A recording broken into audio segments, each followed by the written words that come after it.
No estaba grabando la clase. Ups. Es una proyección decente sobre más de 5 años, porque uno no alcanza a ver eso. Y el resto, lo que no alcanzo a ver, digamos, la parte implícita, digo, mira, yo en 5 años podría liquidar el flujo de caja, o perdón, podría liquidar el proyecto y obtener esto. Carolina.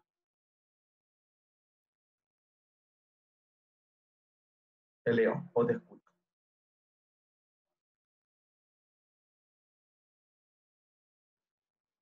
Sí, solo eso. Por eso que en el fondo hacia arriba tienen que ver con impuestos porque son cuentas del estado de resultados y hacia abajo son cuentas de balance. Piensen que las NOF son cuentas por cobrar, inventario, gastos pagados por anticipado, IVA crédito, menos los recursos espontáneos, el IVA débito, los anticipos de los clientes, los sueldos por pagar, las cuentas con los proveedores, ese tipo de cosas. Y lo que te queda en neto es los recursos que necesitas para operar. Por eso se habla de necesidad operativa de fondos. ¿Sí? Entonces, esos tienen que ver. Y CAPEX con los activos de largo plazo. Nunca ahí, que es lo que vamos a ver ahora, el financiamiento. O sea, intereses, que le puse mucha deuda con bonos, bullet, cero cupón, a tasas flotantes, que pagan, que no pagan, que son seniors, son juniors. Todo eso no tiene que ver con el activo. Por eso tú vas a decir, mira, tengo un camión que me da tanto, una flota de camiones, ¿y cuánto vale la empresa? Ya. Pero si eso te genera, ¿cómo está financiado? No sé. Lo importante es lo que te genera. Es como en Finanza 1 el criterio de la TIR. Era la tasa interna de rentabilidad. Este proyecto me da tanto. Listo. ¿Cómo se financia? No tengo idea. Si tú lo logras financiar a algo que te cobre menos que lo que te renta, buen proyecto. Si no, mal proyecto. ¿Entiendes? Entonces solamente estamos viendo lo que tiene que ver con los activos. En ese valor de desecho terminal, le voy a agregar un ítem más, por si acaso, porque a veces se pone por separado en Finanza 1 para hacerlo más simple. Recuperación de las NOF. Tenía cuentas por cobrar, inventario en la estantería, etcétera, había pagado gastos por anticipado, pero si yo voy a cerrar el negocio 5 años después, entonces vendo esos inventarios, cobro esas cuentas, etcétera, entonces ahí recupero tu inversión en las NOF. Por eso que la diferencia entre las NOF y las inversiones de activos de largo plazo, esencialmente las NOF no pierden valor, porque en el fondo tú vas vendiendo los inventarios, rellena el inventario. Va bajando el nivel de inventario y relleno. Cuando llego al quiebre de stock, tengo un inventario mínimo ya calculado por la compañía, vuelve a recuperar eso. ¿Entiendes? Entonces, bajo esa lógica, yo siempre voy a estar recuperando las NOF casi por su valor. O sea, si invertiste 100 un año, después le pusiste 20 más, 30 más, 50 más, tengo 200 porque el negocio fue creciendo, bueno, esos 200 los voy a recuperar el último año. ¿Se entiende?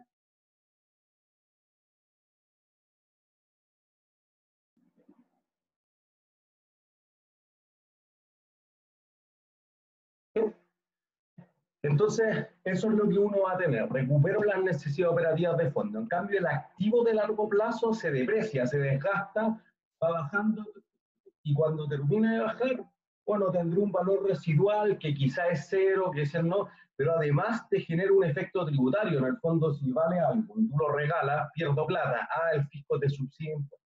O al revés, si yo vale 100 contablemente, pero yo lo vendo por 300, no me gano los 300, porque como la utilidad es 200, el fisco se va a quedar con una tajada. Entonces, el valor de desecho, en el fondo, es el flujo que te completo, incluyendo los impuestos, que te genera la venta del activo.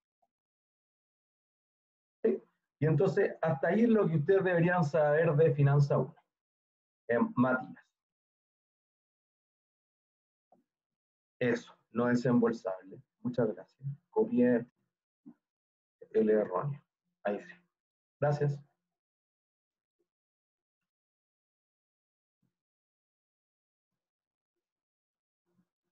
Entonces esto debería dar el flujo de caja libre. ¿Sí? Entonces uno diría, mira, el flujo de caja libre, ¿por qué se habla de libre? A veces de neto, a veces operacional, a veces flujo de caja después de impuestos. Para mí siempre me parece que free cash flow es el mejor término, porque en el fondo, ¿para qué queda libre? ¿Qué podría hacer con esa plata que te queda después de que ya invertiste? No me digan invertir en otros proyectos, no, porque si hay proyectos buenos, tú ya le quitaste esto acá. Entonces, en el fondo, digo, ya hice todos los proyectos que tienen BPN positivo. Eso es. Perfecto. pagar dividendos o intereses. Entonces, por eso nosotros vamos a ampliar el concepto ahora y vamos a decir, mira, ¿quién se cobra primero, la deuda o los accionistas? Deuda, listo. Tiene mejor prioridad de pago, prelación, seniority, como lo hayan dicho en Finanza 1. Tienen derecho preferente de cobro, mientras que los accionistas tienen derecho excedente de cobro. ¿Sí? Entonces, fíjense, ¿qué cosa quiero pagar de la deuda siempre? En el fondo, si tú no quieres que quiebre la empresa, el activo debe ser capaz de generar ¿qué cosa? Al menos ¿qué cosa?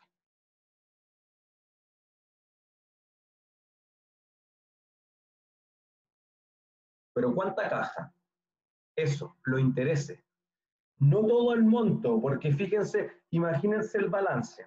Uno dice, mira, tengo activos por 100 y eso al otro lado tengo deuda que genera deuda por 50, por la mitad, pero que genera intereses de 5, o la tasa es del 5, del 10%. Entonces tú dices, si el activo me genera al menos 5, estoy listo.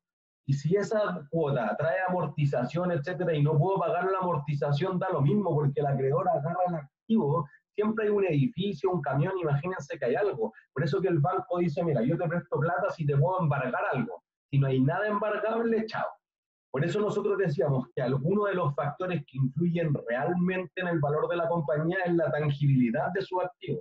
Si tu activo es intangible, nadie te presta plata porque si quiebro aire. Por eso que esas empresas tecnológicas, decíamos, tienen estructuras de capital mucho menos apalancadas, tienen menos deuda porque sus activos no valen nada al quebrar. Entonces sus costos de quiebra suben mucho más rápido y por eso la empresa tiende a endeudarse muchísimo menos. Las empresas high-tech, poca deuda o nada de deuda. Imagínense Apple. Apple tiene ahora 100.000 millones de bonos, que es harta plata, pero eso comparado con su valor de mercado es solamente el 10%, entonces es una empresa muy poco apalancada.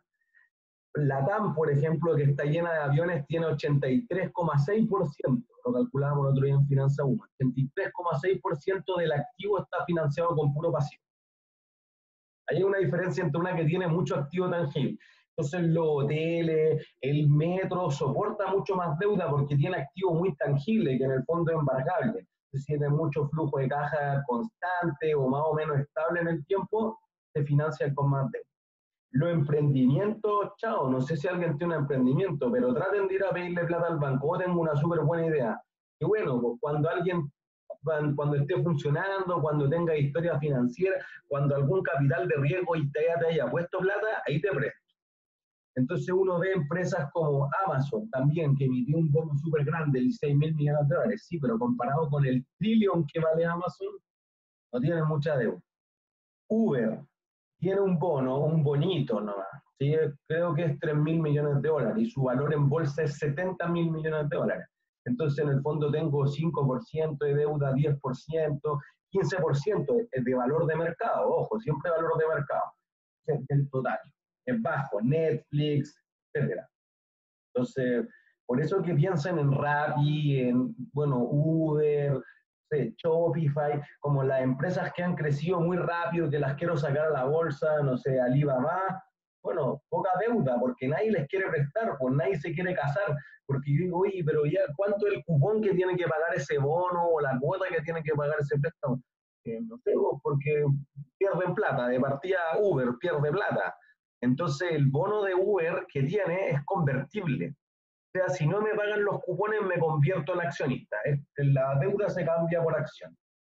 Y paga una tasa brutal. Creo que pagaba 22% al año en dólares, que es una tasa gigantesca. Piensen que nosotros hemos hablado todo el rato que las tasas están en rango cero o negativo. Pagar 22% es como ser Argentina.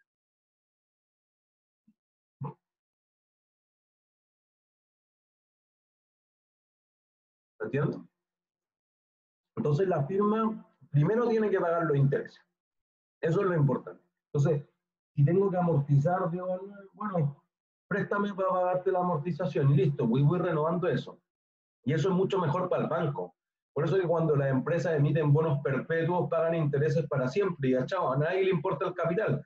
Porque si yo voy al banco y le devuelvo la plata, es un problema para el banco. El banco no vive de tener la plata muerta. La plata tiene que estar fluyendo, por eso que el valor de la empresa es por el flujo de caja, no por la caja que tenga. La caja, el stock de caja, resta valor para la empresa. Entonces, ¿qué dice uno? Dice, mira, si yo voy y le devuelvo toda la plata que le debo al banco, el banco tiene que buscar a quién prestarse. Y esa búsqueda es costosa, pues por eso que el banco dice, pero si tú me has pagado toda la vida, aquí voy a andar buscando otra persona. Agua Andina. Agua Andina tiene bono a 27 años, entonces cuando todos los años emite un bono para pagar uno anterior, y todos felices, porque en el fondo digo, mira, si tú llevas pagándome desde que se concesionó el agua hace 19 años, ¿para qué me voy a mover? Si tú eres estable, listo, buen pagador, a tiempo, religiosamente.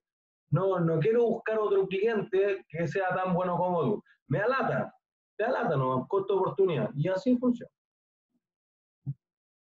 ¿Entiendes? Entonces solo pago los intereses, pero lo primero que pago son los intereses. Entonces, fíjense, le voy a restar los intereses. Y aquí viene la parte agregada.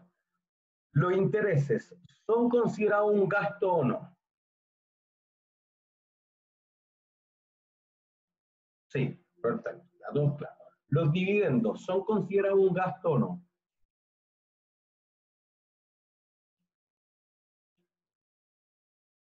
¿Por qué no?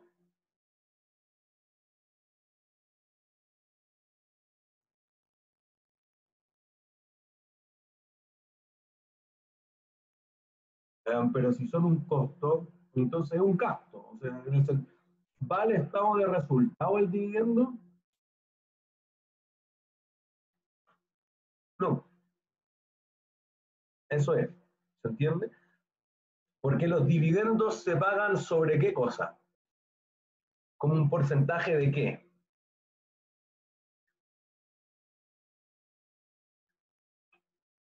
No es de las ventas, ojo, es de la utilidad. Eso es, entonces tú haces todo este resultado y dices, la utilidad fue 100.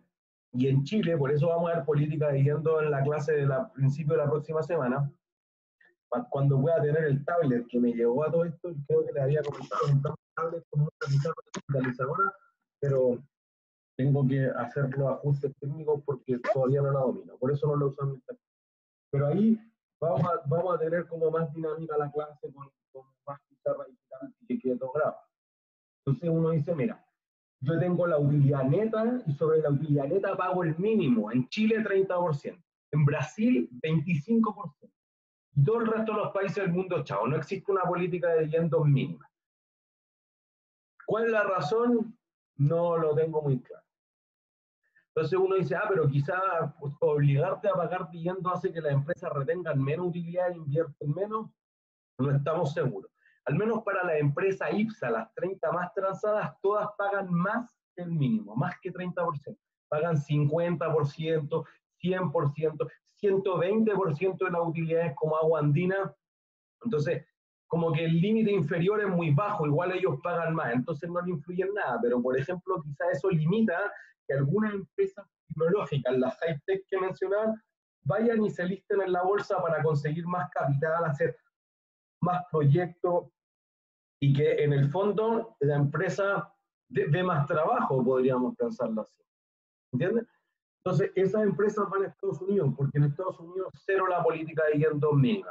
Entonces, Apple 17 años, no pagó nada hasta el 2014. Amazon, 22 años en la bolsa, la acción más rentable en toda la historia del mundo. Nosotros teníamos en el Excel, está en curso, desde el principio del curso, cuando calculamos su beta, y cero dividendos. Y Google, cero dividendos. Y Netflix, cero dividendos. Y así seguimos sumando empresas que han subido mucho en la bolsa, no pagan dividendos. Entonces, quizás, no en el caso de Chile, pero quizás una política de dividendos mínima limita a que esas empresas, si las van a obligar, entonces no se convierten en sociedad anónima abierta. ¿Bien?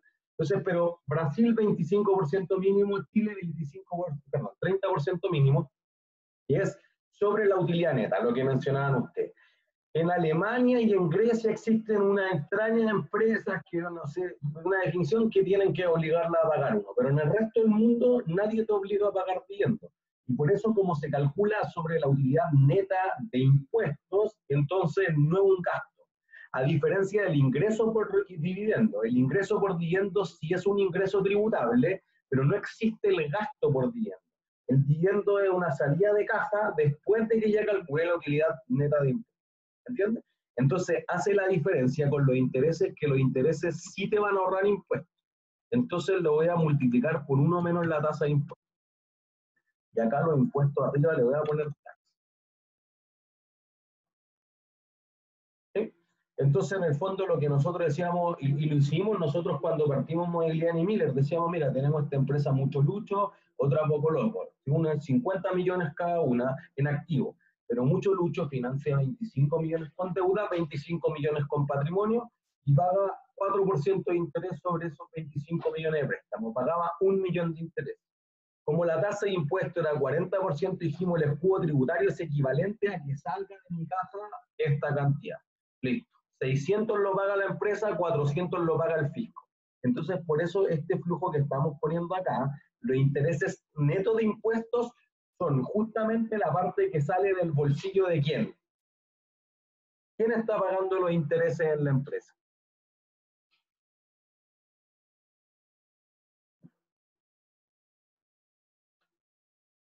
Eso, los accionistas. Sale del bolsillo del dueño. Ya te he dado como 8.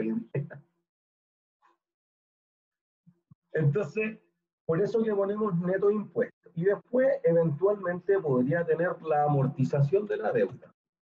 Y la voy a poner como amortización de la deuda para no confundirlo con, digamos, la amortización del intangible. Y eventualmente voy a poner también que podría ser la emisión de nueva deuda. Listo. Y todo eso, entonces, lo que quede, ¿para quién va a quedar?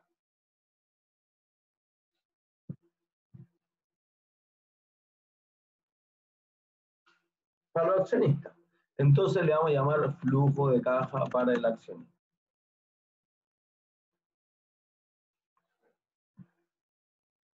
¿Se entiende? Entonces, nosotros hemos dicho, mira, tenemos 3 métodos de valorización. Lo voy a escribir aquí. Sigamos en la misma línea. Tenemos uno, el método del WACC, que es simple, pues decimos esto. El valor de la empresa, entonces eso sería el BL, igual al flujo de caja libre, dividido por el WACC. ¿Sí? Lo voy a hacer con una perpetuidad. Ahora vamos a hacer un ejercicio y con eso esencialmente vamos a terminar la clase y ahí vamos a decir, mira, lo podemos hacer con flujo de cajas que cambien con el tiempo, etcétera, pero eso es más de matemáticas financieras. ¿Sí?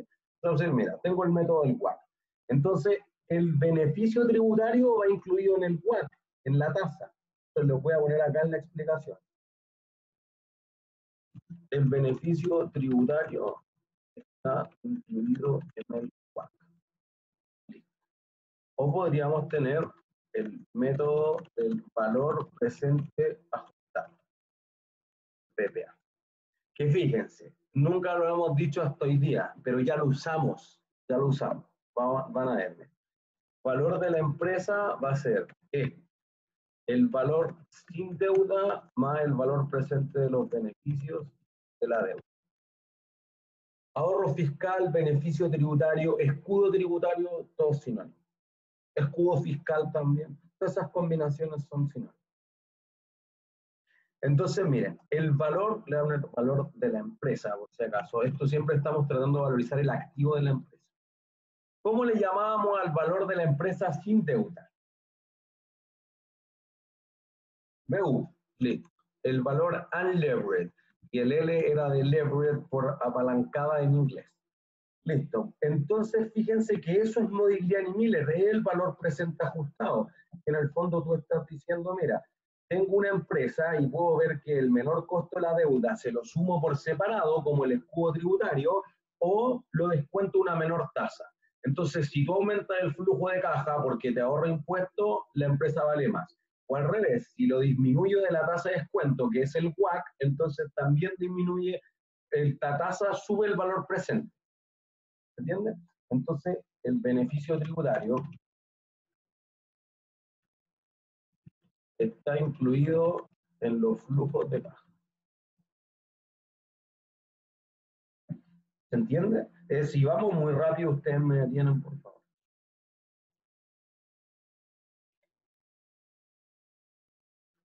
Entonces, aquí fíjense que voy a poner aquí abajo. Diríamos esto, pues miren, PL debiera ser igual a BU más D por tax, menos el valor presente de los costos de las dificultades financieras, que eso era lo que concluíamos en la clase del otro día. ¿Sí?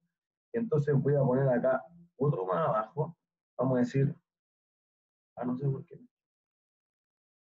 con eso. Entonces vamos a decir acá, mira, el BL debería ser el flujo de caja libre, pero en vez de descontarlo al WAC, lo voy a descontar si no existiera el escudo tributario, el RA, más T por tax, menos el valor presente de los costos de las dificultades financieras. Costo de las dificultades financieras. No el canal del...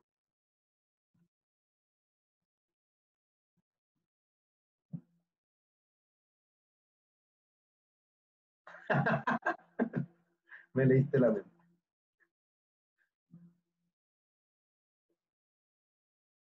¿Se entiende? Entonces, fíjense, todos es a partir del flujo de caja libre, finanza 1, en uno lo incluí en la tasa, en otro lo incluí en el flujo de caja libre. Entonces, aquí le vamos a agregar algo. Voy a ampliar esto un par de recuadros más. Va a quedar la evaluación. Mejor voy a agregar un par de cuadros.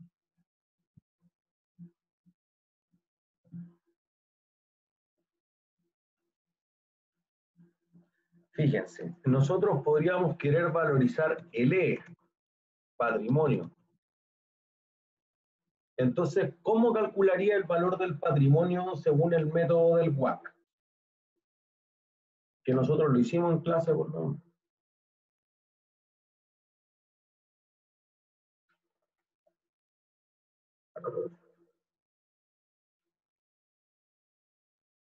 ¿Cómo valorizo el patrimonio?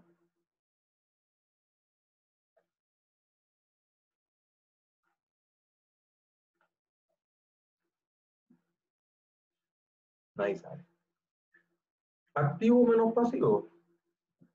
Así que voy a aplicar. Entonces, fíjense que lo que yo hago es llegar de indirecto. Primero valorizo toda la empresa, después le resto la deuda y llego de forma indirecta al patrimonio. Lo mismo va a ocurrir acá. El valor del patrimonio, de hecho lo voy a escribir con todas las siglas arriba. El BL es el valor del activo y el D es el valor de la deuda.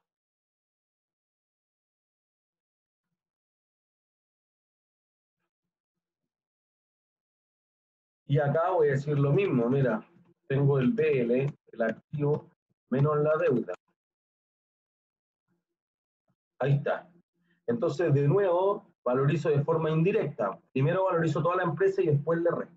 Entonces, nuestro tercer método de valorización va a ser distinto. Pues ahí vamos a decir el método del flujo de caja para el accionista. FCA. ¿Se entiende? Entonces, fíjense que hay ciertos supuestos que uno tiene que hacer en la valorización después o en el momento de valorizarlo. Primero, lo que uno tiene que valorizar es si tu flujo, pero no valorizar, primero para hacer la valorización, digamos, hay que hacer ciertos supuestos. Entonces, lo que uno dice es más o menos lo siguiente. El WACC, ¿qué supone? Supone que los flujos de caja son más o menos estables a través del tiempo y por eso la empresa tiene una estructura de capital constante, sea como sea esto. Si es 80-20, si es 40-60, da lo mismo.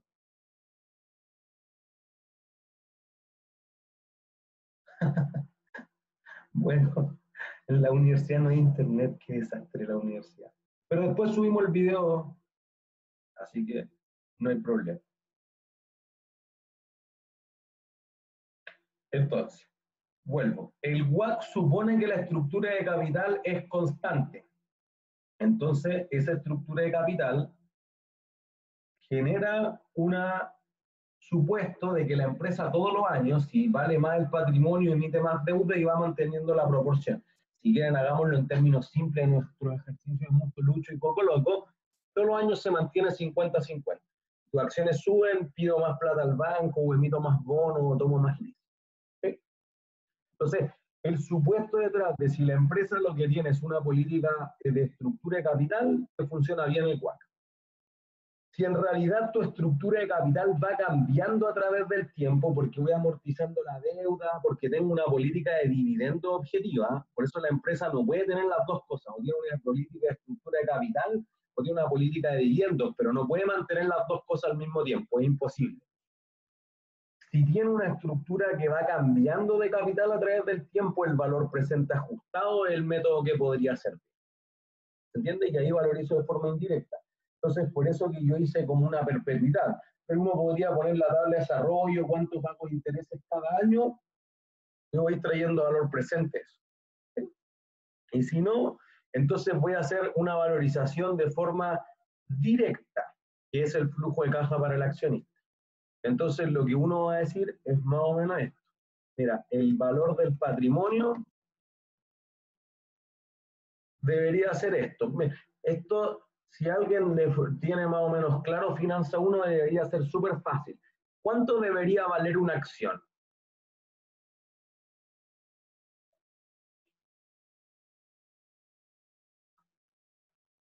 ¿De qué flujo? Ah, ya. El patrimonio partió el número de acciones, ya ese es el valor contable de la acción. ¿Pero de qué flujo, Fernanda? Eso, lo que dice la Michelle.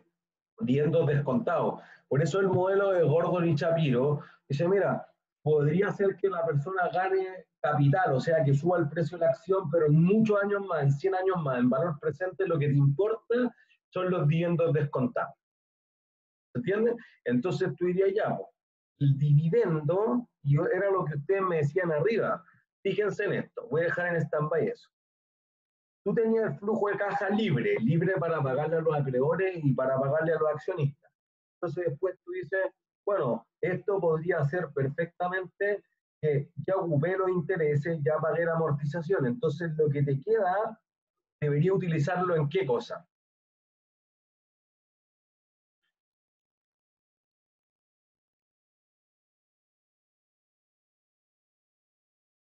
Dividendo. ¿Entiendes? A menos que la empresa cometa un error y empiece a guardar eso en caja por si acaso. Pero esa caja es grasa para la compañía, no le permite correr a lo más que puede.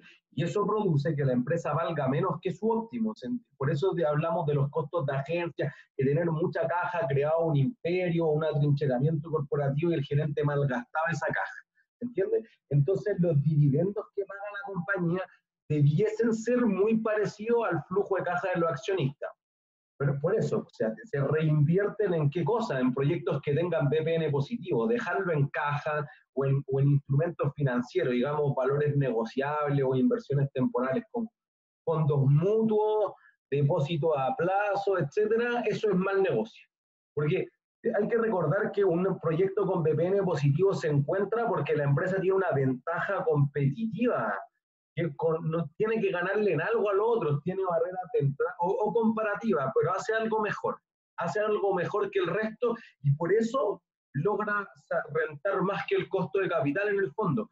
Y si lo pensamos en la contingencia nacional, bueno, es porque le paga poco a los empleados o porque tiene una máquina súper productiva o está en una posición que nadie le puede competir, etc. Bueno, por eso que el proyecto tiene valor presente neto positivo. ¿Entiendes? Que nosotros decíamos en los mercados financieros, dado que son tan competitivos, es poco probable las oportunidades de arbitraje. Entonces, si pensamos ahora, ya que estamos un poco de cara hacia el examen, la hipótesis de los mercados eficientes te dicen que es casi imposible encontrar un proyecto de financiamiento con BPN positivo, pero no así si tú tuvieras un proyecto de inversión, porque no todos están compitiendo por comprar camiones, por comprar edificios, por comprar proyectores, etc. Entonces, como el mercado es menos competitivo, se da espacio para que hayan proyectos con BPN positivo, y debiese ser así porque si no ninguna empresa invertiría. ¿Entiendes? Entonces lo que uno dice es, bueno, Por eso que el flujo de caja debiese ser como los dividendos. Entonces uno dice, ah, pero es que si retuvo más caja, invirtió en NOF. No, ahí viene el problema. Las NOF es la caja que tú necesitas para dar vuelto, para pagar sueldo y para cubrir cualquier gasto no contemplado. Pero no más que eso, si tú tienes como Apple 250.000 millones de dólares en el balance, es too much. Quizás Apple necesita harto, necesita 10.000, 20.000 o 30.000 millones de dólares, pero 250.000 a cualquier ojo es una exageración. Y por eso que el valor de Apple es muy alto, pero no es el óptimo. Podría ser más alto si reparto esos 250. Porque piensen que esto es un costo de oportunidad. Lo estoy invirtiendo en bonos para que son bien líquidos, que rentan 1%, 1,5%, con suerte, nominal. O sea, si lo llevo a términos reales, están perdiendo plata. Pero los accionistas de Apple, que son los que no han recibido los dividendos, están perdiendo por el otro lado 6, 7, 8, 20% de costo oportunidad. Pues si ellos fueran invirtiendo en una acción igual de riesgosa, él estaría pagando tanta rentabilidad. ¿Se entiende? Entonces estoy invirtiendo en bonos del tesoro que tienen 2% de interés, pero le estoy perdiendo 10% por el otro lado a hacer otra inversión. Entonces, piensen que en el fondo tú le pagas a Tim Cook, al gerente general de Apple, por investigar, investigación y desarrollo, por tener los mejores ingenieros, por fabricar en las condiciones más baratas, etcétera, y vender y hacer marketing y que nadie te pueda copiar. No le pago por invertir los depósitos a plazo. Eso lo podría hacer yo desde la casa y no le tengo que pagar a él y no tengo que pagar impuestos. Porque fíjense que los ingresos que te produce eso van a ser literal algo que va a ir al estado de resultado acá arriba. Entonces voy a pagar impuestos. Entonces el bono del tesoro me da 2% al año, y si le quito la inflación de Estados Unidos queda en cero, pero eso es antes de impuestos. Si le quito los impuestos que paga Apple del 35%, me queda 1,4. Entonces, ¿se entiende? Por eso que los impuestos personales podrían influir en el valor de la empresa, que era lo que decíamos el martes. ¿Sí? Y entonces, por eso que uno dice, mira, ojalá que el flujo de caja fuera como los dividendos. Entonces uno podría decir, mira, el flujo de caja para el accionista partido del retorno que espera el equity. Listo.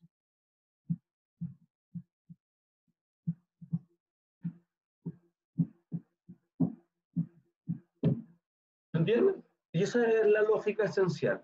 Lo vamos a llevar a un ejercicio.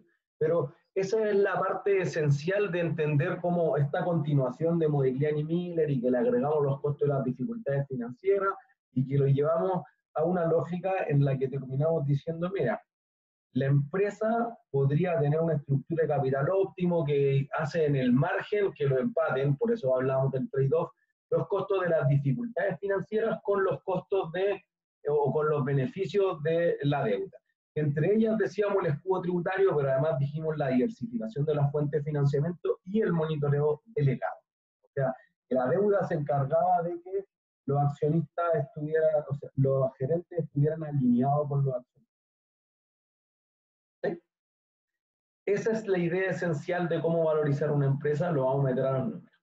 Tenemos una idea alternativa sobre la estructura de financiamiento y el valor de la empresa. El pecking order. El orden jerárquico. Lo voy a poner. Esta idea dice que hay un orden jerárquico de las fuentes de financiamiento. Esto tiene una gracia. Primero, uno de nuestros libros guía, el Briley Meyers, ya. Mitad de esta teoría es de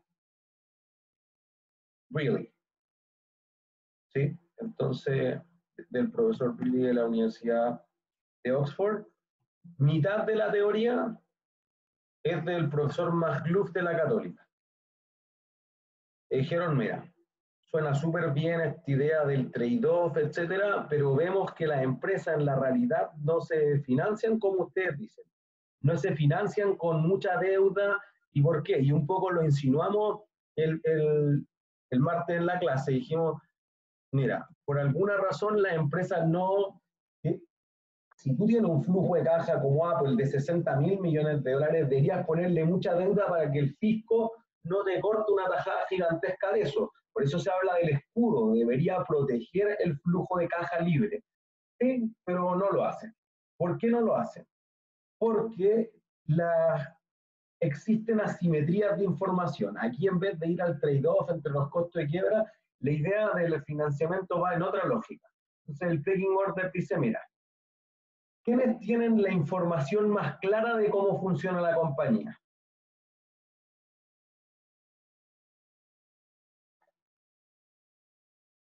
Eso es, el gerente. ¿Se entiende? Entonces los gerentes, ¿qué hacen? Dicen, mira, yo, si le transmito la información al accionista, le voy a transmitir toda la información. Asimetría de información, ¿se entiende? Por eso nosotros hablamos de que los gerentes no siempre piensan como si fueran los accionistas de la empresa y habría que alinear eso. Entonces tú dices ya, piensen ahora como ingenieros comerciales. Si tú te sales a vender un bono, ¿sale a vender el bono porque está caro o porque está barato?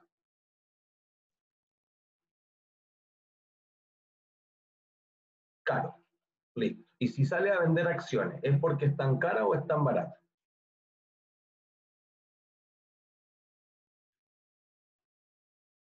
Cara, no barata. Porque si ustedes venden algo que está barato, pierden plata, o es un proyecto con BPN negativo.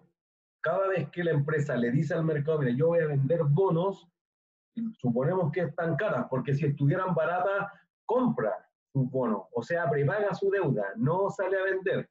Entonces, bueno, cuando el accionista sale y vende acciones, o sea, voy a hacer un aumento de capital, la acción es tan cara de nuevo, porque hay una parte de la información que yo no tengo.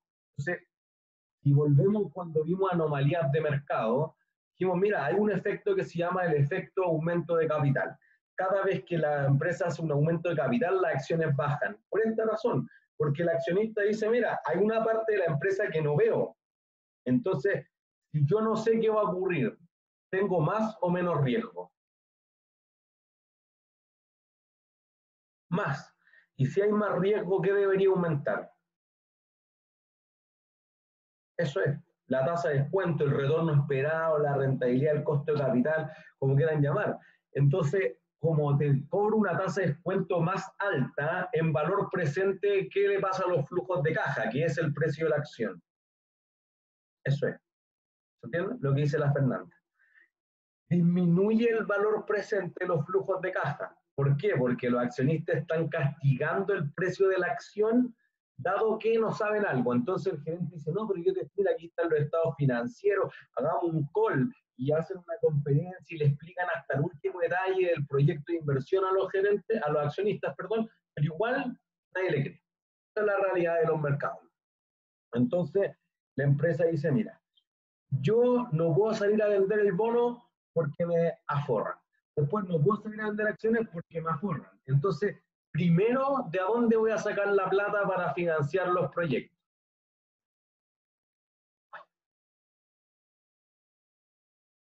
¿De dónde saco la plata como fuente primaria? Eso es, utilidad retenida. Porque fíjense que en la utilidad retenida no tienen ningún castigo. En el fondo gané 100, listo, no vamos a repartir dividendos. Obviemos lo que hay una política de dividendos mínima en Chile para alguna empresa, ni siquiera es para todas. ¿Sí? Bueno, gané 100, listo, y voy a ocupar todo para invertir. Y nadie te va a castigar ni un peso, no es que digas, no, es que esas 100 valen 90 o valen 110, no, valen 100 nomás. Entonces, si hay asimetrías de información que en el fondo van creciendo hacia abajo, entonces voy a ponerlo acá. ¿Sí?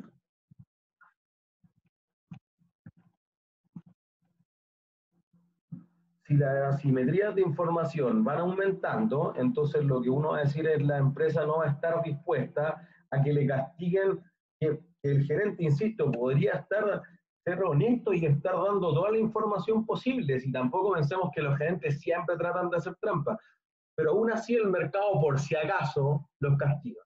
Entonces, la primera fuente de financiamiento va a ser la utilidad retenida. ¿Entiendes?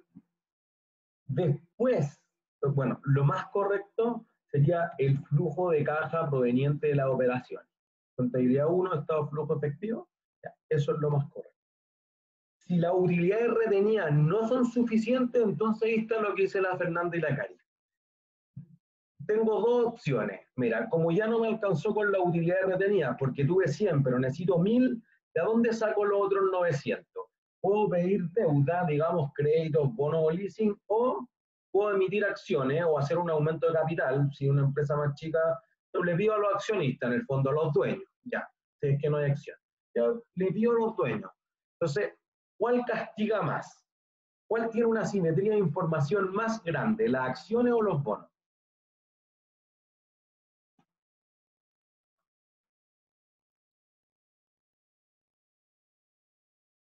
Las acciones. ¿Por qué las acciones, Fernando?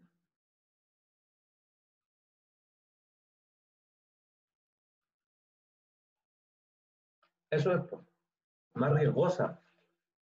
Porque fíjense que los acreedores dicen, bueno, si no me pagan, agarro los activos y chao, pues quiebra la empresa. Ya, punto, me convencí.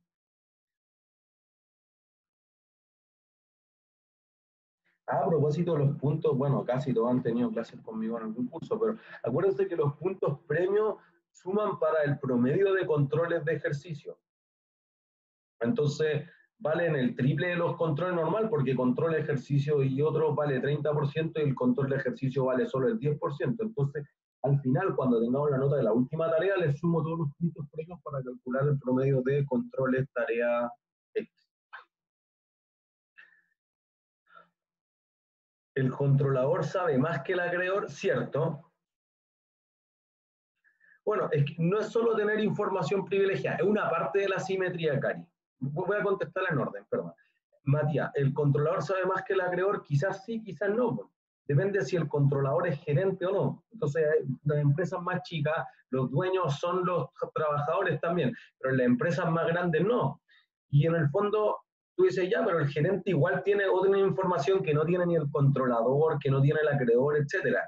Pero el acreedor está resguardado de varias formas. Primero, puede hacer quebrar a la empresa si no le paga, y esa es una amenaza muy creíble. Segundo, el acreedor establece ciertos covenants. Entonces, por esa parte, el acreedor dice, mira, yo te dije que no te endeudaras tanto, yo te dije que invirtieras solo en esta clase de activo, que no pagues dividendo, etc. Esos covenants o cláusulas que decíamos que reducen un poco los costos de agencia, resguardan al acreedor, entonces no tiene tanta simetría de información. Yo te pido que tengas estados financieros auditados, yo te pido que tengas 2 clasificaciones de riesgo para emitir un bono, etc. ¿Bien? ¿De cuándo y cuánto recibo? Eso es. Entonces uno podría generar fundamentalmente un flujo de caja de ciencia, pero lo van a pagar viendo, no, que no sé, es que mira, el proyecto es malo, pero no te quiero contar que el proyecto es malo, porque si no el gerente está haciendo el loco. ¿Se entiende? Ahora la cara. Por un lado, una parte de la asimetría de información es tener información privilegiada, digamos que esa es la parte ilegal. Pero aún así, tú puedes ser el gerente más transparente del mundo, pero tú dices, mira, la gente estará contenta viniendo al trabajo hoy día viernes, lleno de barricadas, no sé, por eso es imposible informarlo a los mercados financieros. ¿Fijáis? Por eso que aquí nosotros estamos viendo como las grandes decisiones de cómo influyen en los bonos, en las acciones, cosas más corporativas que, como decíamos al principio del curso, quizás esto no le toca ver a todos, pero esto es lo que cada trabajador contribuye a que le pase al valor general de la empresa. Entonces puede decir, bueno, si el clima laboral está malo, el trabajador es menos eficiente, baja el flujo de caja, el valor de la empresa baja. Pero tú no vas a enviar un hecho esencial a la bolsa y decir, oh, mis trabajadores están deprimidos. No pasa eso. Entonces, esa información que no es privilegiada, es que no puedo andar transmitiendo todo el día, hoy que mira, una gotera en el baño de la empresa, no sé, cosas mínimas. No, se nos quebró un plato, un vaso, cualquier cosa, no voy a informar eso a la bolsa. Pero esa información no la tiene el accionista, que podría ser relevante o podría no ser relevante, pero hay algunas cosas que son relevantes que le es imposible acceder al accionista. Porque aparte piensen en la idea de teoría de portafolio. Tú tienes 200 acciones, entonces si no me llamen, pues mira, necesito ver 7 acciones por día. Y entonces no me llamen para contarme que se rompió un vaso, que no sé, que no hay cosas operativas así inútiles en una empresa chica, pues pensemos unas pymes, 5, 10, no, chao. Llámenme cuando se incendie la fábrica, si no, no. Bueno, entonces hay una asimetría de información de que hay ciertas cosas que nunca van a saber los accionistas, o tienen menos probabilidad de saberla o las saben más tarde. Y como saben que el gerente no se las va a contar, castigan el precio de la fuente de financiamiento. ¿Entiendes? Esa es la lógica. Oh, no me manden más cosas. Piedad. Voy a cerrar. Sí. Entonces vamos a hacer, primero va a ser la deuda. Entonces vamos a decir, mira, los bonos quizá, después leasing, que en el fondo tienen una simetría más baja, porque conozco el activo al tiro en un leasing. Yo te presté plata para ese avión, para esa máquina, para ese edificio, no te presté para otra cosa, y legalmente ese edificio es mío, no es tuyo. Listo. En el bono tengo todas las cláusulas, los covenants, etcétera, por eso son más baratos en términos del flujo de caja que hay que desembolsar. Y después, entonces uno diría, mira, préstamo, crédito, préstamo, porque ahí ya la tasa sube, o el banco te cobra más caro. Y tu última fuente de financiamiento, si no te alcanzó con todo eso, es ¿qué cosa?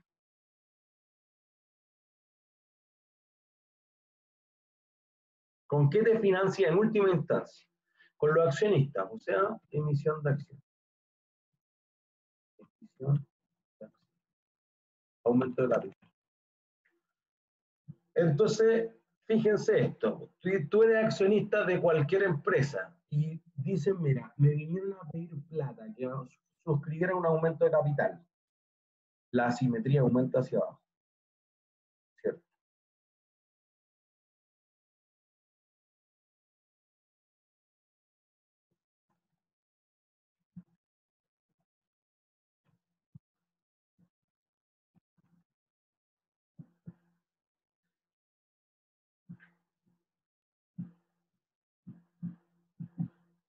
¿Entiendes? Entonces, el que tiene menos asimetrías de información o nada es la utilidad retenida. Por eso es tu fuente primaria de financiamiento. Y después, en última instancia, digo acciones, porque el fondo del accionista dice, me vinieron a pedir plata con acciones, quiere decir que ni los bonos, ni los bancos, ni los leasers le prestaron plata, ni tiene utilidad retenida suficiente, le voy a forrar en la tasa de descuento, para que sea rentable para el accionista. ¿Entiendes? Entonces, esa es la lógica del orden jerárquico que está basado, como le decía, cuando Meyers y McClure fueron a ver esto al mercado, dijeron, ya, en esos tiempos, es de los años 80, dijeron, bueno, mira, las empresas, los laboratorios muy grandes, Merck, etcétera, que tenían como periodos de supercrecimiento y tenían flujo de caja de 10.000 millones de dólares, era como tener 40.000 ahora, pues 30.000 ahora, 10.000 millones de dólares de flujo de caja y no está endeudada, tiene 0% de. Entonces, tiene que ser que la idea del trade-off estático funciona para alguna empresa, pero no calza con todas las empresas en la realidad. Y quizá hay otras empresas que siguen la lógica del pecking order. ¿Entiendes? ¿Dudas?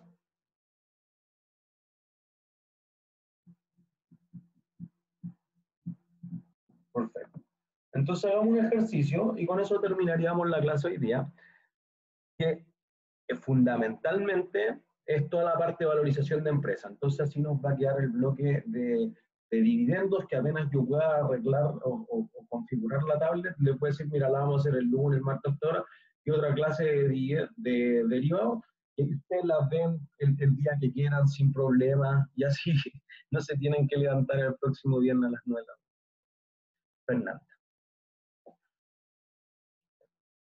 ¿No? O podría saltárselo, por eso que depende. Hay algunas empresas que piensan en esta lógica y otras que dicen, no, pero es que hay un trade-off. Primero financiémonos con deuda hasta que lleguemos al tope y después empecemos a meter algo de acciones porque hay un trade-off entre. ¿Entiendes? O sea que la teoría del trade-off estático difiere de la idea del pecking order.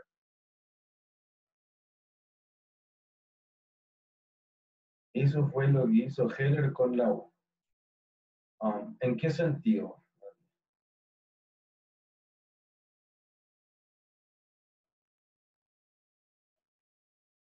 Va aumentando, sí, va aumentando sí o sí. O sea, por eso que fíjense que, miren, este es una buena pregunta lo que dice la Cari. Las utilidades retenidas son patrimonio. Los bonos, los leasing y el crédito son deuda. y la emisión de acciones es patrimonio. Entonces, lo que estamos diciendo aquí es que el costo de las utilidades retenidas, digamos, RE de utilidades retenidas, es más bajo que el RE de la emisión de acción.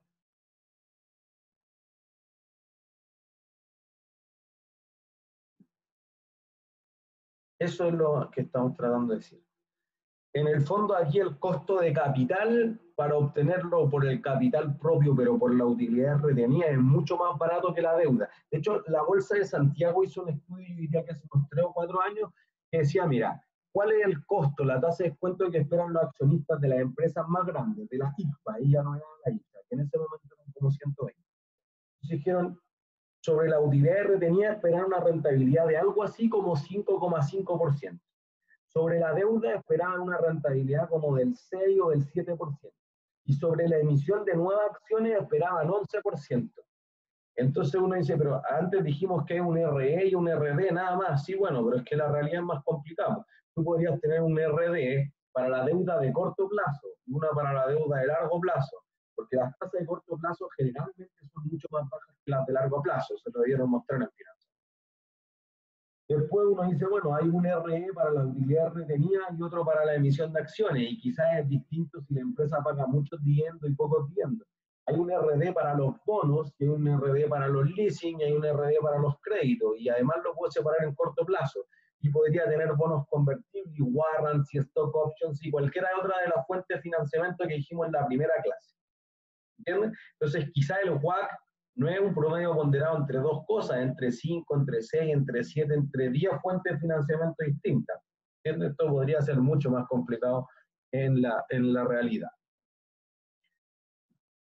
Entonces, siempre debería ir aumentando, ¿cierto? Los estudios empíricos, Cari, dicen que siempre las fuentes de financiamiento van a aumentar. No se ha logrado demostrar un país en el mundo que nunca haya ocurrido eso.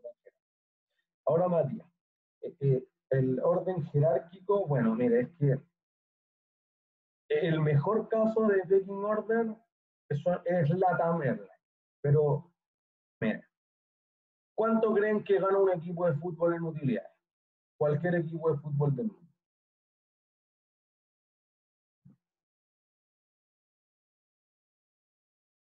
¿Cuántas serán las utilidades de un equipo? Cero. Azul Azul pierde, Blanco y Negro pierde, Cruzados pierde, el Manchester United pierde, el Ajax pierde, todos pierden. Todos pierden, es un horrible negocio. Por eso la razón para comprar la acción de un equipo de fútbol no es una razón financiera. No es que va a recibir super dividendos porque no es así. Créanme que en el Manchester United emitió un bono y lleva como 4 años seguidos que es el bono de peor desempeño en el mercado, transándose asquerosamente por debajo de la par. Entonces, es mal negocio, es por eso, es por amor. Porque en el fondo piensen, ¿cuándo salió la gente a comprar acciones de Azul Azul, de Blanco y Negro y de Cruzado? Eso. Pero ¿por qué se tuvieron que abrir en la bolsa?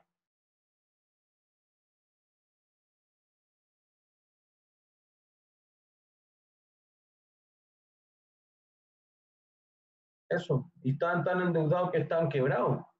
Entonces no necesitaban, porque miren, yo querré harto a la U, pero ¿para qué necesita invertir si no tiene que construir estadios? Pues y al revés, los otros Colo-Colo y la Católica ya tenían estadios y no tienen en qué invertir, entonces no es que se gasten el pase de Neymar 200 millones de euros, chao, no hacen inversiones, no tienen un presupuesto, $1 millón, $2 millones, listo, para todos los jugadores. Entonces, no necesitaban el financiamiento, la empresa estaba quebrada, por eso que uno ve, tiene 4.000, 5.000 accionistas que son los hinchas, pero no sé si alguien de ustedes tiene o sus papás tienen, viejo argentino. Bueno, es que en Argentina le pusieron otra regulación, voy a ir sobre ese punto. Pero si sus papás tienen, etcétera, acciones, pregúntenle cuándo ha ido a cobrar dividendos, cuándo ha ido a la junta de accionistas del equipo, nunca. Chao, no existen los dividendos si no tiene nada que pagar. Y en el fondo, la próxima vez que la empresa ya esté a tope, a punto de quebrar, va a hacer un llamado y todos vamos a ir a comprar acciones, ¿entiendes? Pero es porque te gusta el equipo, pero no es una razón financiera que es súper pagadora de dividendo, una vaca de efectivo. No es una acción de crecimiento que sube en la bolsa brutalmente, es un asco de acción. Ustedes pueden ver que las acciones se listaron a un precio mucho más alto de lo que están ahora. Entonces, además, son como extrañísimas. Hay estudios que dicen, mira, cuando el equipo gana el partido de fútbol, baja el precio de la acción porque los accionistas ya lo habían importado. Pero en realidad los premios de, no sé, ganar la Copa Libertadores se reparten en un 90 y tanto por ciento entre los jugadores y ya están comprometidos. Entonces, lo que le queda como flujo de caja a la empresa es chao, no queda nada. Entonces, no da para pagar bien. Chao. Pero ningún hincha está en eso, pues entonces tiene otra razón, un valor emocional. Es como las acciones de otro tipo de clubes, clubes sociales, un club de golf, ah, es que te gusta jugar golf, o estacionamiento de Agustina, ah, es que te gusta estacionarte en Miraflores con Agustina. Chao. No una razón financiera de que es riesgo retorno. ¿Se entiende? Entonces, behavioral finance, o hay cosas de los mercados financieros que funcionan por otra razón. Por supuesto.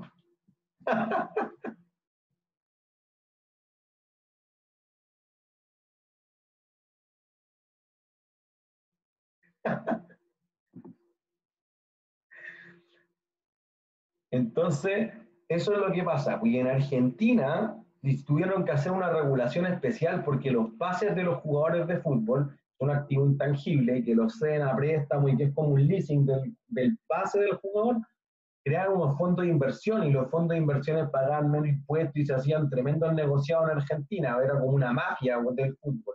Entonces ya dijeron, ya se prohíbe generar los fondos de inversión porque el pase del jugador eh, impide el espíritu deportivo de invertir algo en un jugador, el derecho de formación. Piensen en Alexis Sánchez.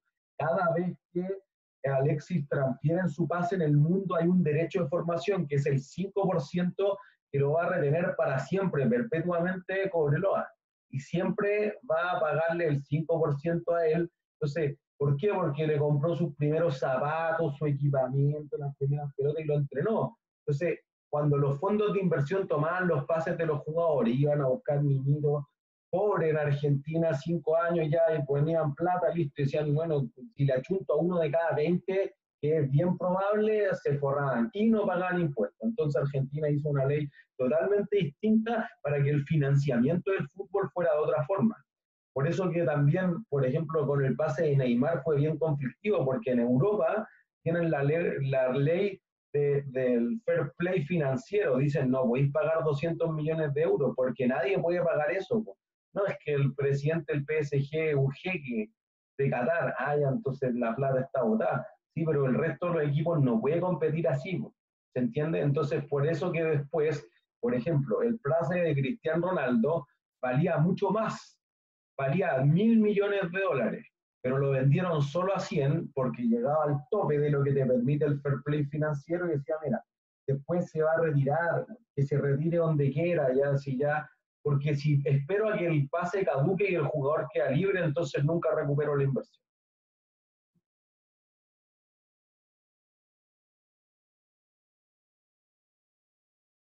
Es que ahí como que hay que entrar a las normativas específicas de la UEFA. Pero al menos cuando hicieron el pase de Neymar, que es el pase más caro de toda la historia, no en la valorización, sino en la transacción realmente pagada, no sé por qué no fueron contra el PSG, pero al menos fue muy, muy, muy conflictivo en términos financieros.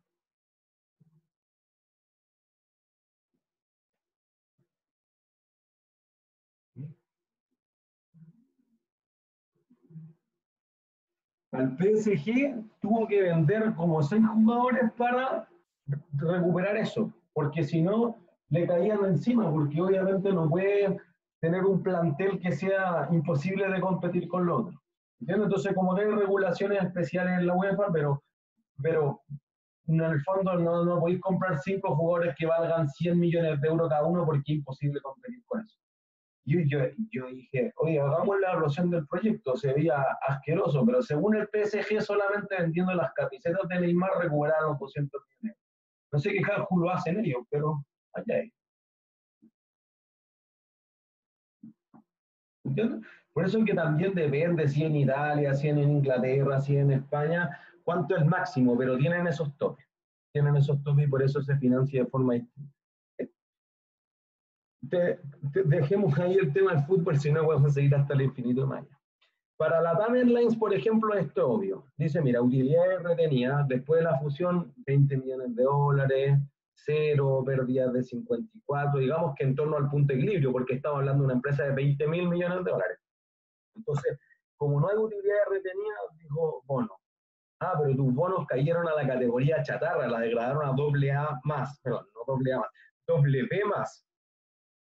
Vaya, nadie puede comprar tus bonos, listo, ah, ya, entonces, ¿qué va a hacer? Leasing de los aviones. Oye, pero la mitad de tus aviones están en leasing. Ah, ya, entonces, ¿quién me presta plata? No, nadie te va a prestar plata en estas condiciones. Entonces, ¿qué es lo único que le resta por hacer a la TAM Airlines? Esto. Y eso ha hecho. Entonces, la primera de él, 2014, 1.000 millones de dólares de aumento de capital. El controlador, el Grupo Cueto, puede suscribir. Pero, ¿qué otro negocio tiene el Grupo Cueto?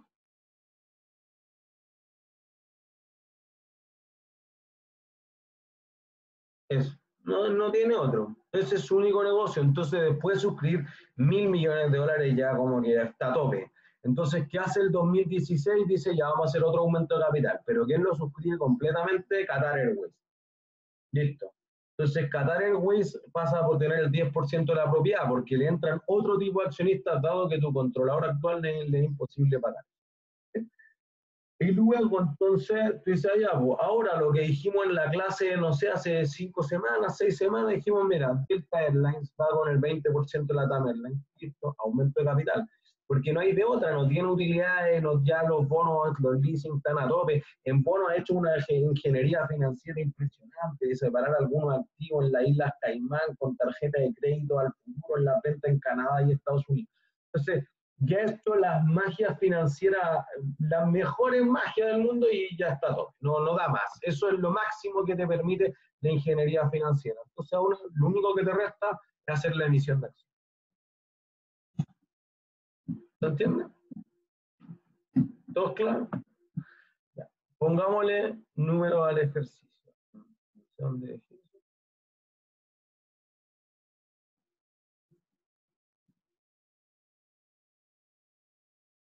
Valorización de empresa. Bueno, obviamente tienen el set totalmente resuelto un web curso, que en el fondo hay muchas cosas que ustedes ya sabían, solamente queremos recordar un poco la construcción del flujo de caja.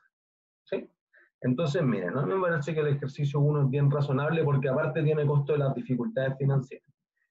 Entonces, veamos ya. La compañía de arrendamiento de maquinaria pesada para la industria de la celulosa, Power Duty Sociedad Anónima, invirtió recientemente 2.000 millones de euros en activos de largo plazo, entre edificaciones, maquinaria y licencias de operación.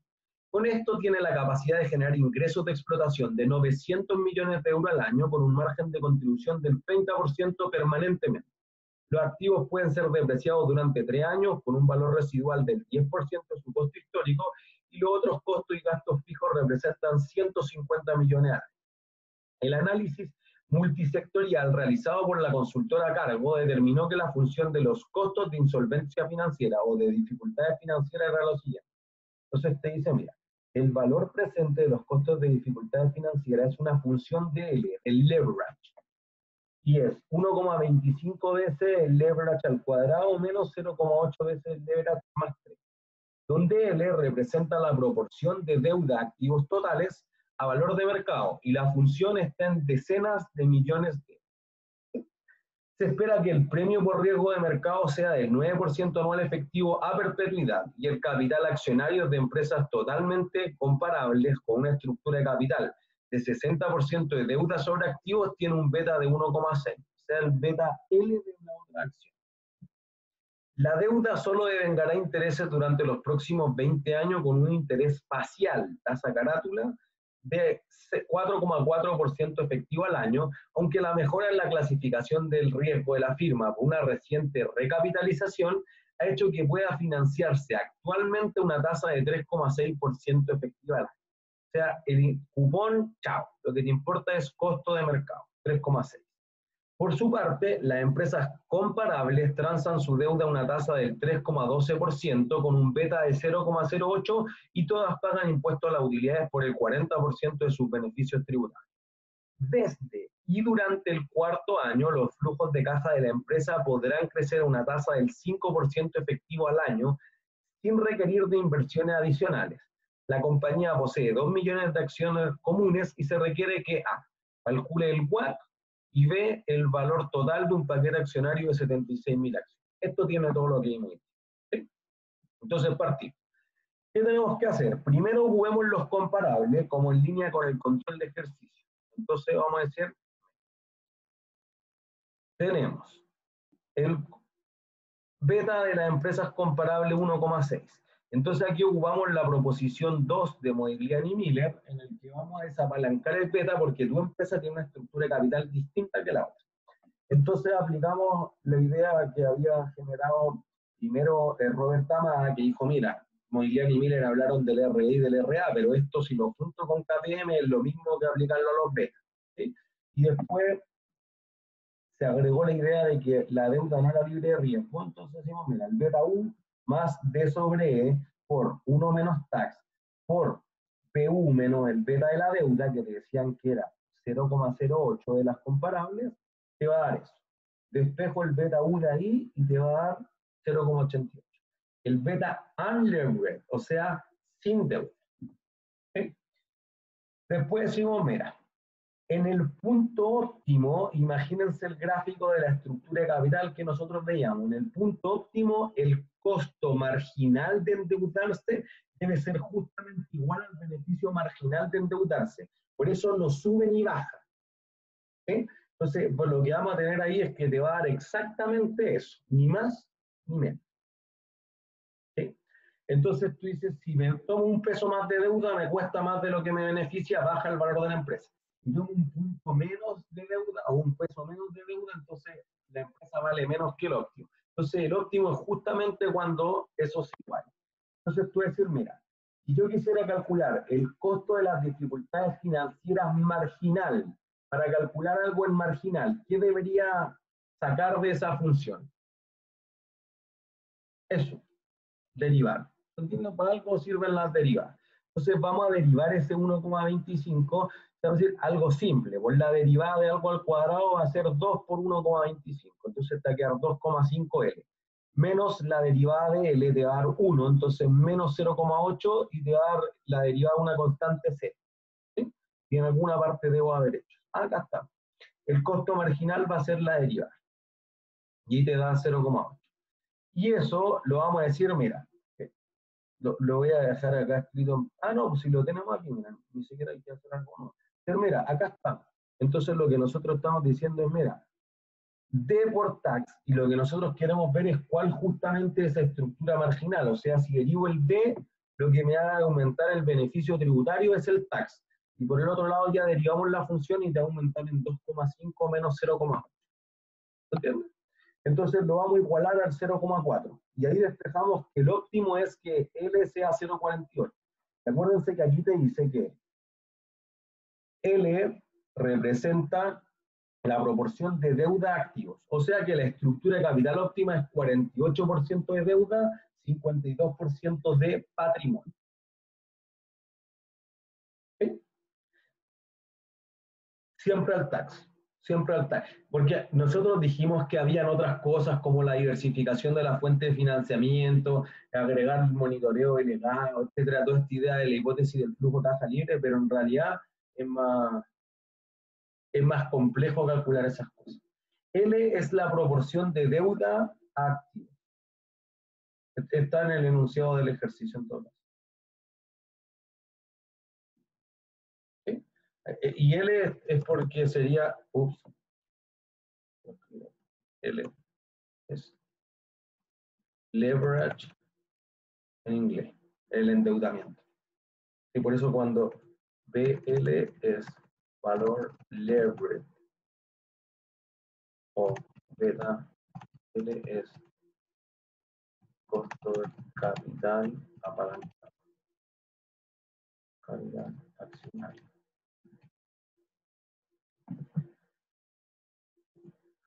¿Sí?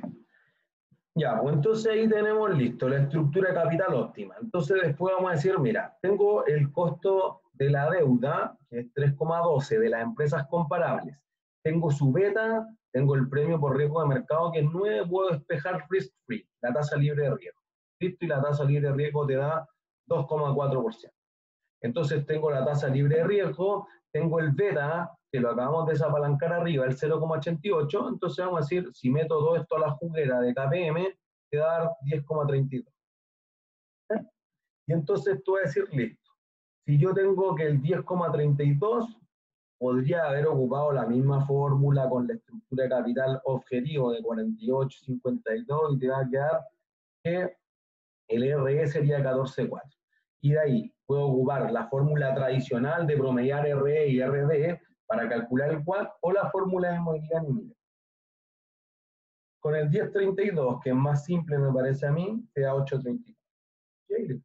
Entonces acuérdense, RA 10,32 por 1 menos deuda sobre D más E, que es el activo, 48%, por el beneficio tributario, que es del 40%, y eso te da 8,34%. ¿Sí? Esta es la parte simple. Después te dicen valorice las acciones. Entonces te dieron todos los datos acá arriba, las ventas, el margen bruto, la depreciación, para construir el flujo de caja. Entonces, fíjate, la empresa vende 900 millones de euros y tiene un costo de financiamiento, perdón, un margen bruto que es de 70%. Perdón, los costos variables representan el 70% porque el margen de contribución es el 30%. Ahí te queda que sale. Después te dice, otros costos fijos representan 150. Y la depreciación, fíjense, había hecho una inversión de 2.000 millones que se deprecia hasta el 10% de eso. Entonces se va a depreciar de 2.000 hasta 200. O sea que el valor depreciable es de 1.800 millones. ¿Cómo se deprecia por 3 años? Entonces es 1.800 partido por 3, 600 millones cada año, te queda eso. Entonces, tu utilidad antes de impuestos e intereses o utilidad operacional u operativa es una pérdida de 480. Y esto es lo que decíamos al principio de la clase. Si la empresa pierde plata, tiene un ingreso por impuesto del 40% de eso.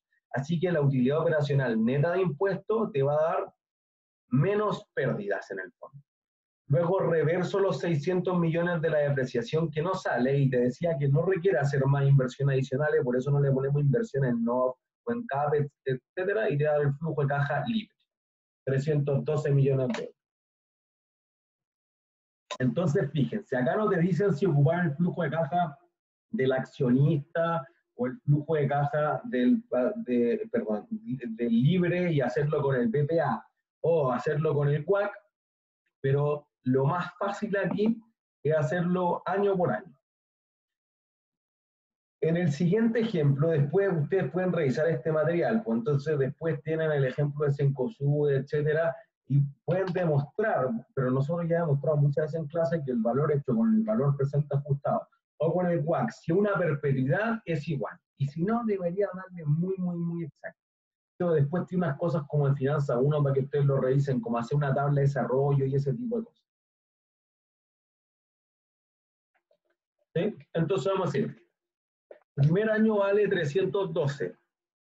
Ya tenemos la tasa de descuento para eso. Entonces fíjense que lo que yo voy a hacer es un valor presente ajustado. Entonces, para el valor presente ajustado, voy a volver a lo que nosotros hicimos ahora. Pues mira, valor presente ajustado. ¿Qué estoy haciendo? Estoy descontando el flujo de caja a RA. Listo.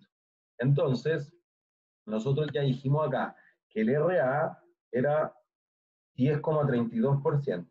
Entonces, 312 dividido por 1 más 10,32% elevado a 1 te va a dar eso. Elevado 2 te va a dar eso. Elevado 3 te va a dar eso. Y después el flujo de caja cambia, porque fíjense que de ahí en adelante no va a tener estos 600 millones, entonces tu flujo de caja va a disminuir hasta 75,600. Podrían, por si quieren, reconstruir el flujo de caja y borrarle la línea de depreciación, porque solamente hay depreciación los primeros 3 años y valoramos esto como una perpetuidad. Entonces esos 75,600 a perpetuidad los divido por el 10,32%, pero ahí acuérdense lo que decía el enunciado acá. Va a crecer 5% efectiva al año. Entonces, R menos G, finanza 1. ¿Entiendes? Entonces, este número de acá es 75.600 dividido por el 10,32% menos el G, que es el crecimiento de 5%. Y eso te va a dar un número que está valorizado desde el año 4 en adelante, por lo tanto está en el año 3. Y luego eso lo castigo al 10,32% elevado a 3 periodos, y eso te va a dar el 1058. Por lo tanto, la suma de todos los flujos de caja de la empresa es 1829. Sin deuda, ahora tengo que sumarle el escudo tributario. ¿Sí? Entonces, fíjense, tengo el valor nominal de la deuda que me ahorra el 40%, perdón. Es que tiene deuda, solamente que su deuda va cambiando a través del tiempo. Pero si yo quisiera descontarlo al WACC y no sumarle el escudo tributario como un flujo de caja, podría ocupar el WACC. Y en la perpetuidad deberíamos llegar a lo mismo, Michel. Sí, en la tablita lo desconté con el RA.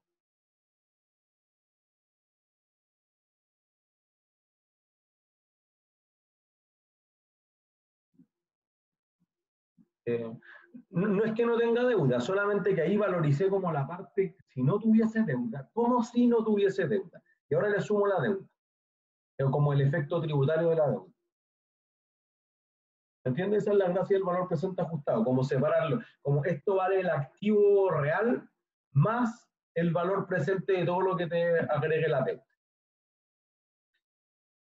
¿Sí? Entonces, después decimos, mira, si yo tuviera tanto de la deuda que no sabemos, ¿se entiende? Porque no te dice tiene 100 millones de dólares, 500 millones de dólares, por eso me va a funcionar. Solo sé que esa deuda representa el 48% del valor de mercado de. Diría, mira, entonces esa es la deuda, esta es la tasa cupón de 4,4, eso me ahorra el 40% y lo descuento a la tasa de mercado del 3,8. ¿Sí?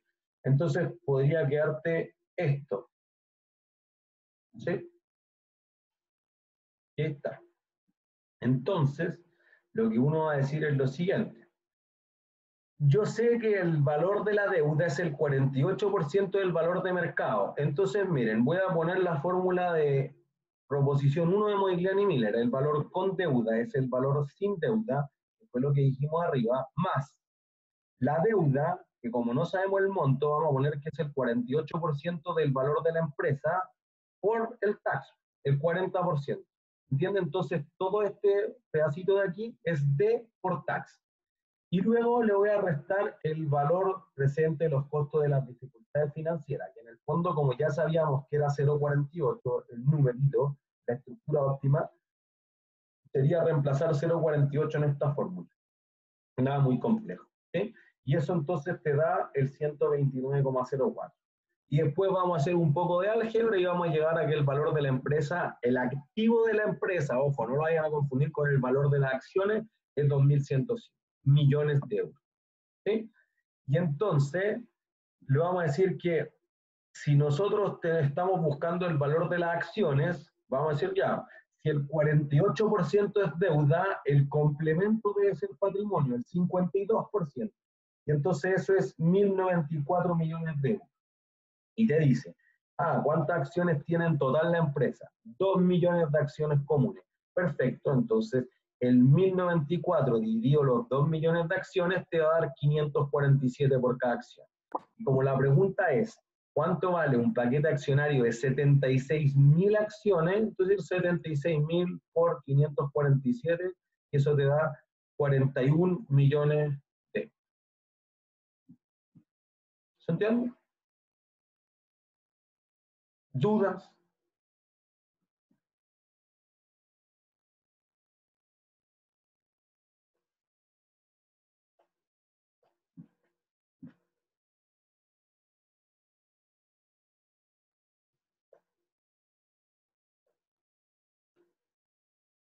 ¿Todos claros? ¿Sí? Entonces, miren, eso es en esencia. Aquí lo importante es saber construir el flujo de caja. Eso es un problema grande en la vida. Entonces, Después ustedes pueden revisar el resto de los ejemplos de este set que está completo. Y quizás el siguiente ejemplo te dice, mira, hágalo al tiro con el valor presente ajustado, que es lo que hicimos nosotros recién, pero te dice, mira, esta empresa, que es como el caso real de Cencosud, cuando fue a comprar Carrefour a Colombia, tomó un préstamo por 5 meses. Ya hay que hacer una tablita de desarrollo para recordar Finanza 1.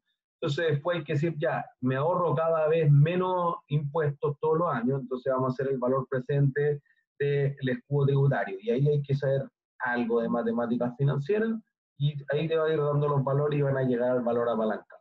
¿Sí? Y después van a ir por el flujo de caja y van a mostrar cuánto el apalancamiento todos los años. Ahí como que pueden torturarse un poquito. ¿Sí?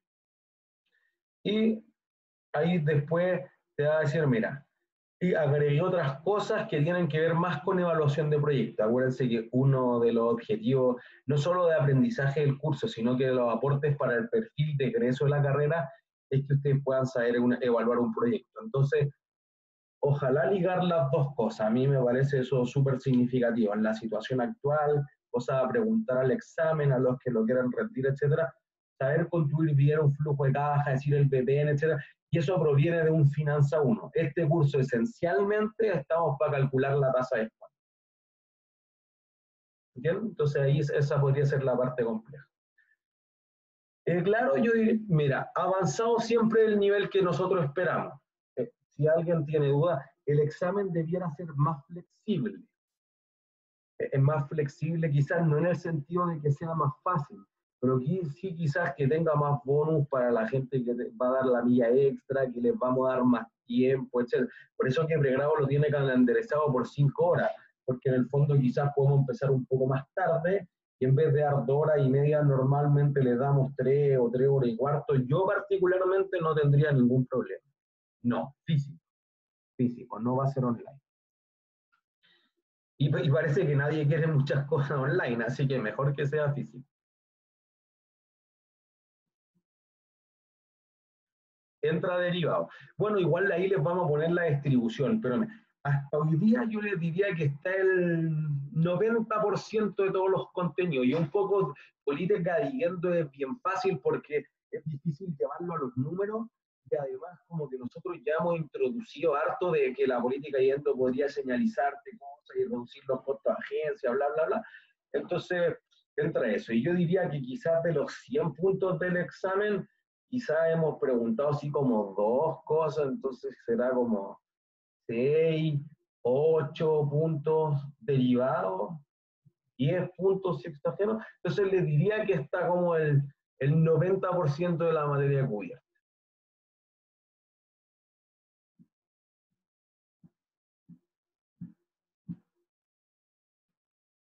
¿Sí? ¿Todos claros? ¿Dudas? Cualquier cosa me escriben un correo el lunes, sí, para que pueda contestar los 150 que deben haber ahora. Y yo apenas tenga lo de la tablet resuelto, voy a armar la clase en Zoom y le escribo, no sé, mañana, el domingo, la noche, cuándo vamos a hacer en vivo. Y ahí si quieren no se meten porque la vamos a hacer en cualquier horario que sea como más amable, no sé, después de que pase el calor, además, así que será, no sé, a las 9 de la noche, y dejamos el video listo. Y así el último viernes lo liberamos a favor de que cuando quieran vean los 2 videos. Yo lo trataría de hacer los primeros días, o sea, yo estaría en la línea de quizás hacerlo el lunes en la noche y el martes en la noche, y como decíamos el otro día, el martes en la tarde a las 7:30 funcionó bien, así que seguro que una debe ser eso, y quizás el lunes a las 7:30, y ahí están las últimas 2 clases en vivo. ¿Sí? Así que cualquier duda me avisa. Bueno, el lunes no, Cari. ¿Cuándo quieres? Pero si no, igual dejamos el video. Sí, va a haber guía de la masterclass, sí, seguro. Que aparte de la masterclass, pensamos grabarle. Entonces, claro, eso les voy a subir el material. Mira, voy a abrir aquí la masterclass para dejársela subida. Finanzas 2, material de estudio.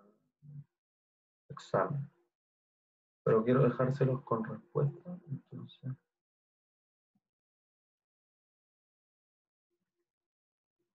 voy a armar la misma tablita que al final, pero se los voy a subir ahora pronto lo de la masterclass Voy a ver bien con los ayudantes qué hacemos con el control de ejercicio, además, pero primero esperemos las notas, no nos impacientemos y vamos viendo eso. Y les voy a subir el material de la masterclass y obviamente como están los timings, la gente le cuesta llegar, no sé, las barricadas del otro día, lo que estamos pensando con el profesor Valenzuela es grabar el video a cualquier hora y si se conectan bien y si no, después lo ven asincrónicamente cuando quieran de las 10 o 15 preguntas que son más conflictivas en general, porque en la masterclass nunca podemos ver todas las 30 las 50 preguntas, entonces lo que hacemos normalmente en 3 horas es 30 preguntas. Así que vamos a subir eso. Ah, ya, el lunes en la noche y 3. Ya voy a intentar entonces quizá el martes. Voy a ver bien porque estoy ajustando un poco las láminas de los dividendos y voy a tratar de comprimir harto las láminas de los derivados y quizá hacemos solo el martes en la noche y nos mandamos los dos bloques de clase de 7:30 a 10 y ahí cerramos todo. Una cosa así. ¿No? ¿Cómo la prueba? Ah, sí, o sea, 30% cada uno y que es lo que valen originalmente en el programa y con ese 60% se divide por 60% literal para calcular la nota final.